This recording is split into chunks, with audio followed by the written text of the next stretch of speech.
I think that you need to find a careful balance between both, because I think that if you just work with administrators, you have no, I guess, legitimacy, because if you don't take part in like the grassroots like protest movements, then like you aren't really, I feel like you aren't like standing up for, I don't know, like it's hard for administrators to take you seriously if you're not involved at the like grassroots, like put yourself out there kind of level. This is me taking it seriously. But I think that it is very necessary to interact with the administrators, because ultimately they are the ones with the power. And I think it's naive to believe that like student activists are the ones like who have the power, because I think ultimately like on this campus with like the dean of students that we have, this like the students don't have the power. Like the activist students, like they are the ones like they work their asses off every day, and they do all these events and all these protests, but they ultimately are not heard. And like besides that, like they aren't even listened to. You know what I mean? Like they aren't even like noticed a lot of times by the administration. So I think that like it definitely like a balance between the two is really necessary. This isn't that funny. He told me to take it seriously, so I'm taking it seriously. I guess that's what I think.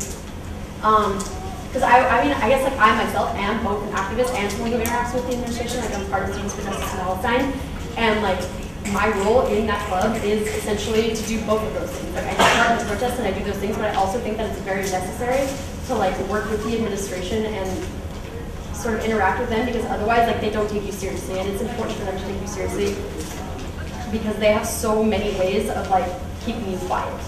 And if they don't take you seriously, then they just do that. They just keep you quiet the whole time. I'm going to work with administrators who want to support our right to a public education, and I'm not going to work to help them make this process of privatization more efficient and streamlined and make it seem like we have a say in it when really they don't really care what we say. I mean, I believe that there are some administrators who do, and I want to work with and support them.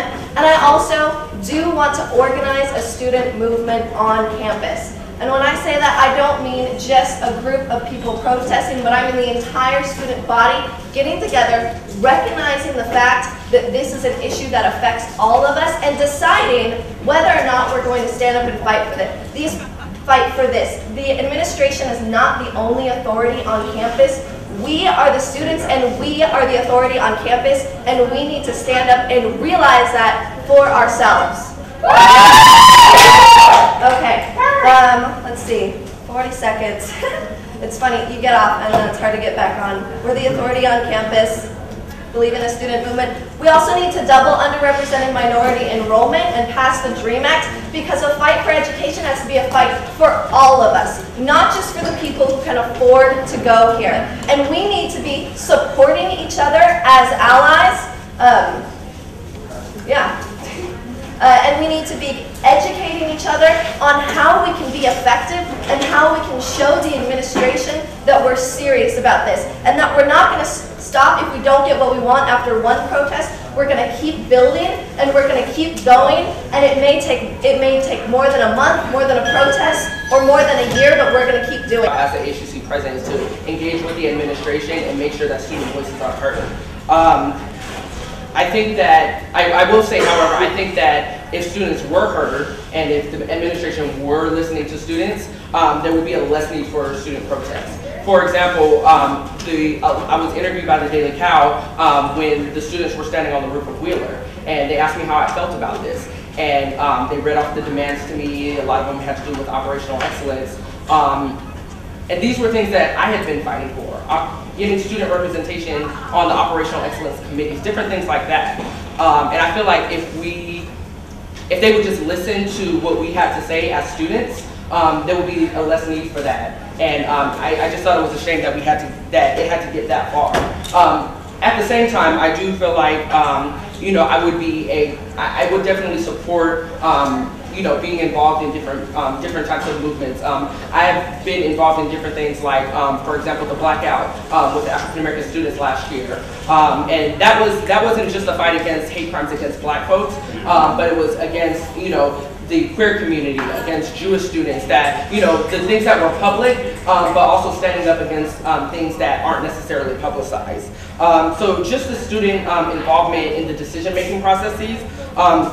that's what I'm advocating for, and I feel like that if we are able to get the students to the administration, then we will have, hopefully a better campus and hopefully a less need for these big movements. So I definitely support some of the movements, and I really want to engage with the students. You have to have a good relationship with the students. You can't just say I'm representing students if you don't know any of them and if you don't know what they're fighting for. Thank you.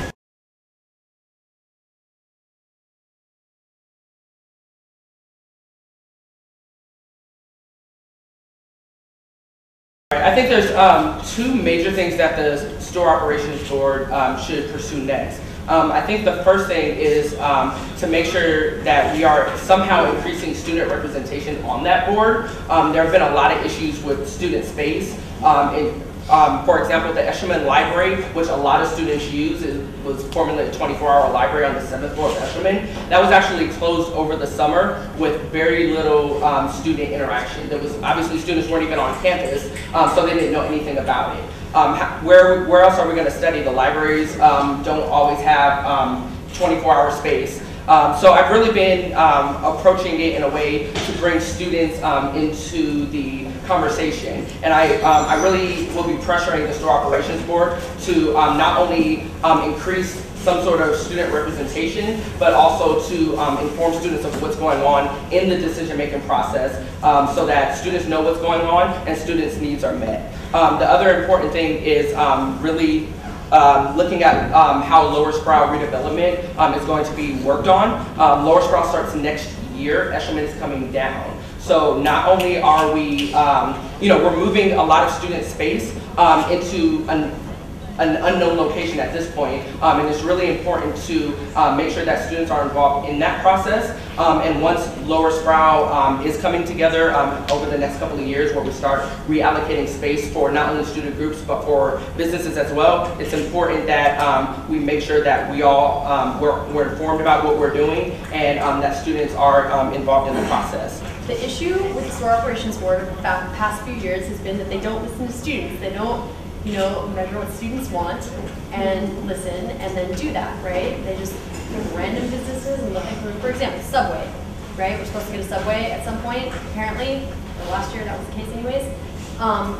Nobody wants a Subway on campus. We have a Subway across the street, so it kind of sucks, right? Preach it, girl! Right.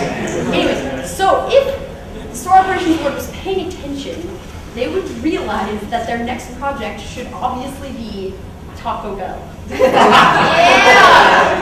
Everybody knows that college students really just want bean burritos all the time, right? No matter what they're doing. So I really think the store operations board should focus on listening to the student voices, really like hearing what the students want, and getting Taco Bell on our campus. We need soft tacos every day. They have soft tacos. I rest my case.